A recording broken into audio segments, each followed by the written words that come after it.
Team India की कप्तानी को लेकर घमासान शुरू हो गया है।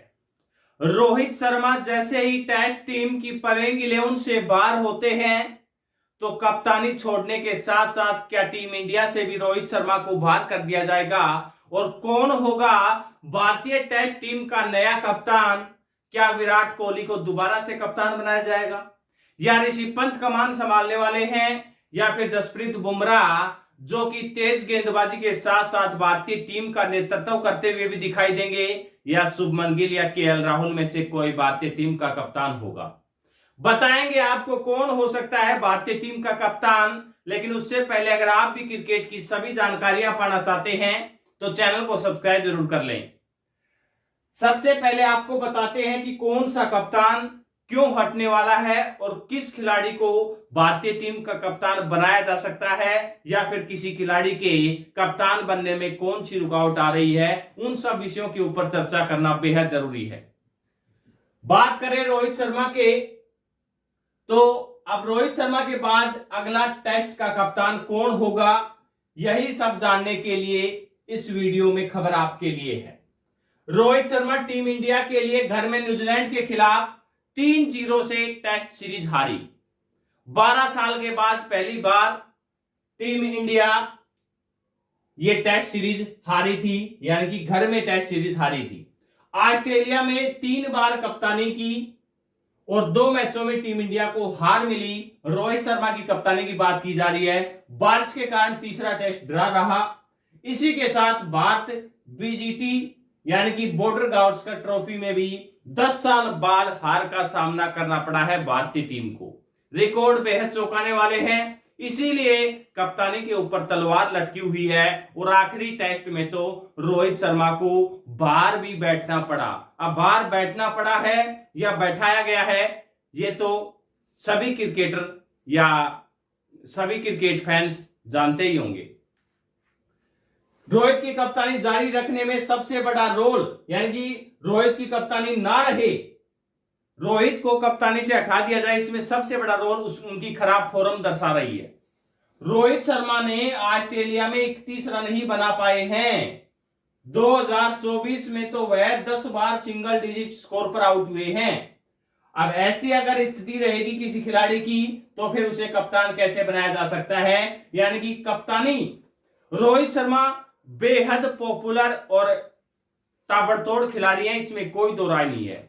लेकिन समय के अनुसार कप्तान भी बदला जाता है, क्योंकि विराट कोहली भी एक समय बेहद अच्छे कप्तान और बेहद अच्छे खिलाड़ी हैं, लेकिन कप्तानी के तौर पर उन्हें बहुत पहले हटाया जा चुका है। इसका मतलब आप समझते होंगे, किसी ना किसी खिलाड़ी को एक समय तो रिटायर होना ही पड़ेगा। रोहित शर्मा अच्छे खिलाड़ी, इसमें कोई दो राय नहीं है, लेकिन जब रिजल्ट अच्छा नहीं आता है तो फिर कप्तानी छोड़ने का सवाल या फिर टीम से बाहर होने का सवाल उठने लगते हैं। बात करते हैं दूसरे नंबर पर, क्या बुमराह कप्तान बनेंगे? यानी कि बुमराह, जसप्रीत बुमराह की कप्तानी करने में क्या परेशानी है या फिर कप्तान बनने में सबसे बड़ी परेशानी क्या है? क्योंकि जसप्रीत बुमराह लंबे समय तक खेलने वाले हैं, कोई दो राय नहीं है, लेकिन कौन सी परेशानी है जो जसप्रीत बुमराह को कप्तान बनने से रोक सकती है? वो सबसे बड़ी परेशानी है, आपको पता है, सिडनी टेस्ट ऑस्ट्रेलिया ने जीत लिया। मुकाबले की पहली पारी में बुमराह इंजर्ड हो गए थे, उन्हें बैक स्पासम की शिकायत हुई, जिसके बाद वह मैच में दोबारा बॉलिंग करने के लिए आ नहीं सके। दूसरी पारी में आपको पता होगा कि मोहम्मद सिराज ने ही कमान संभाली थी, या फिर हम कहें जसप्रीत बुमराह ने एक ओवर भी नहीं फेंका इंजर्ड होने के बाद। जो इंजरी बार बार जसप्रीत बुमराह का पीछा करती है, इसी कारण से जसप्रीत बुमराह को कप्तान नहीं बनाया जाता कि कप्तान रेगुलर टीम में होना चाहिए, और जसप्रीत बुमराह आपको पता है बीच बीच में इंजर्ड ज्यादा होते हैं, इसलिए यह सबसे बड़ी परेशानी है। क्योंकि टैलेंट में कोई शानी नहीं है जसप्रीत बुमराह का, लेकिन बार बार इंजर्ड होना उनको कप्तान बनने से रोकता है। इसके अलावा अगले नंबर की बात करें तो ऋषि पंत। ऋषि पंत टेस्ट टीम के परमानेंट परफॉर्मर हैं, यानी कि लगातार परफॉर्म देने वाले खिलाड़ी ऋषि पंत हैं, तो ये कप्तान बन सकते हैं।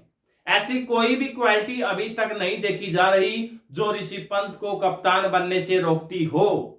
इसके ऊपर चर्चा करना बेहद जरूरी है। प्लेइंग 11 में जगह इनकी खतरे में बिल्कुल भी नहीं दिखाई दे रही। हाल ही में पिछले जो सिडनी टेस्ट मुकाबला था, इसमें जो ताबड़तोड़ पाली ऋषभ पंत के बल्ले से देखने को मिली, लाजवाब थी। मात्र 30 गेंदों में 60 रन की पारी खेली थी। ऐसी ताबड़तोड़ पारी जिससे पिच के ऊपर बाकी बल्लेबाज टिक भी नहीं पा रहे थे, और उस पिच के ऊपर ऋषभ पंत ने ताबड़तोड़ छक्के और चौके लगाए। यानी कि पंत इस फॉर्मेट में टीम के लिए कई मैच विनिंग पारियां खेल चुके हैं और पिछले 6 साल में दुनिया के बेस्ट विकेटकीपर बन चुके हैं ऋषभ पंत। यशस्वी जायसवाल का नाम भी आता है, लेकिन जायसवाल अभी बहुत युवा है, हाल ही में टीम में उनकी एंट्री हुई है। तो जो अभी तक यशस्वी जायसवाल किसी टीम की कप्तानी करते हुए भी नहीं दिखाई दिए हैं। ऋषभ पंत ने आईपीएल में दिल्ली की कप्तानी भी की है, इसलिए उनके कप्तान बनने का जो सपना है वो पूरा हो सकता है, यानी कि उनका नाम आगे दौड़ में सबसे पहले लगाया जा सकता है। इसके अलावा अगली बात करें तो शुभमन गिल की। शुभमन गिल भी कप्तानी के फॉर्मेट में यानी कि दौड़ में बने हुए हैं, लेकिन उन्हें कप्तानी देना जल्दबाजी होगा, क्योंकि अभी लगातार शुभमन गिल की टेस्ट टीम में जगह बरकरार नहीं है लंबे समय से। इसलिए शुभमन गिल को टेस्ट टीम की कप्तानी देना जल्दबाजी होगी, हालांकि उन्हें उप कप्तान बनाया जा सकता है। अगले खिलाड़ी की बात करें तो अगले खिलाड़ी है विराट कोहली। क्या विराट कोहली को बीसीसीआई दोबारा से टेस्ट टीम की कमान दे सकती है? इन पहलुओं के ऊपर चर्चा करना बेहद जरूरी है। आपको बता दें कि 2020 में आईसीसी ने उन्हें दशक की बेस्ट टेस्ट टीम का कप्तान भी बनाया था। वह ऑस्ट्रेलिया में टेस्ट सीरीज जीतने वाले भारत के पहले कप्तान हैं। यानी कि ऑस्ट्रेलिया में टेस्ट सीरीज जीतने का भारतीय टीम का सपना सबसे पहले विराट कोहली ने ही पूरा किया था। उन्होंने 2018 में यह कारनामा किया। टीम ने इसके बाद 2021 में भी ऑस्ट्रेलिया में सीरीज जीती। बुमराह के इंजर्ड होने के बाद कोहली ने सिडनी में भी कप्तानी की। उनकी अटैकिंग कप्तानी में टीम ने पहली पारी में अहम बढ़त हासिल की। यानी कि आपको बता दें, सिडनी टेस्ट में जिस मैच में रोहित शर्मा को बाहर रखा गया था तो उपकप्तान जसप्रीत बुमराह कप्तानी कर रहे थे, लेकिन जसप्रीत बुमराह जब इंजर्ड हो गए तो विराट कोहली ने कमान संभाली और उनकी कमान संभालते ही अटैकिंग कप्तानी देखने को मिली। कोहली के नाम सेना देशों में 7 टेस्ट जीत हैं, जो एशिया के कप्तानों में सबसे ज्यादा हैं। कोहली ने जनवरी 2022 में कप्तानी छोड़ी थी। इसके बाद टेस्ट में भारत का बुरा दौर शुरू हो गया। यानी कि जब से विराट कोहली ने टेस्ट टीम की कप्तानी छोड़ी है, उसके बाद भारतीय टीम का बुरा हाल शुरू हो गया और जो लगातार अब भी जारी है। भारत 3 टीमों के खिलाफ घर में टेस्ट हार गया। बीजीटी में बढ़त के बावजूद भारतीय टीम को हार मिली।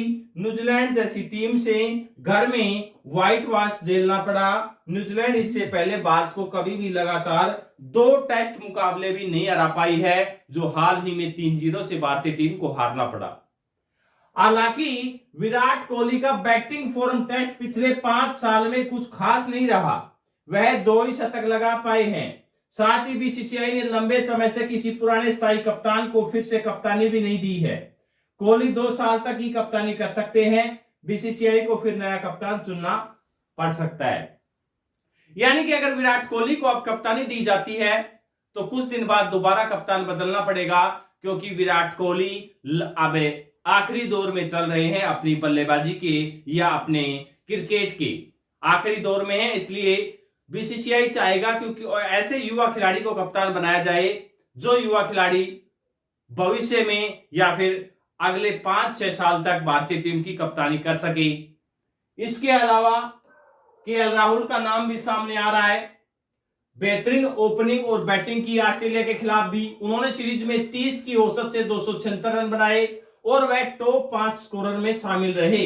राहुल विदेश में पिछले 5 सालों से भारत के टॉप बैटर रहे हैं। राहुल को 3 मैचों में कप्तानी का अनुभव भी है, जिनमें से 2 बार टीम को जीत भी मिली है। अगर टीम मैनेजमेंट स्टेबल ऑप्शन को चुनने पर ध्यान दे तो राहुल भी बेस्ट ऑप्शन हो सकते हैं। वैसे आपको टीम इंडिया का इनमें से कौन सा टेस्ट कप्तान पसंद है, आप अपनी राय तो कमेंट सेक्शन में दे सकती हैं। सबसे बेस्ट ऑप्शन आपको कौन सा लग रहा है? बीसीसीआई कब अनाउंसमेंट करेगी वो तो हम देख ही लेंगे और आपको बता देंगे, लेकिन आपको इनमें से कौन सा टेस्ट का कप्तान, नए कप्तान की बात कर रहे हैं हम, रोहित शर्मा के अलावा कौन सा कप्तान बेस्ट लगता है? कमेंट सेक्शन में अपनी राय देना मत भूलिएगा। धन्यवाद।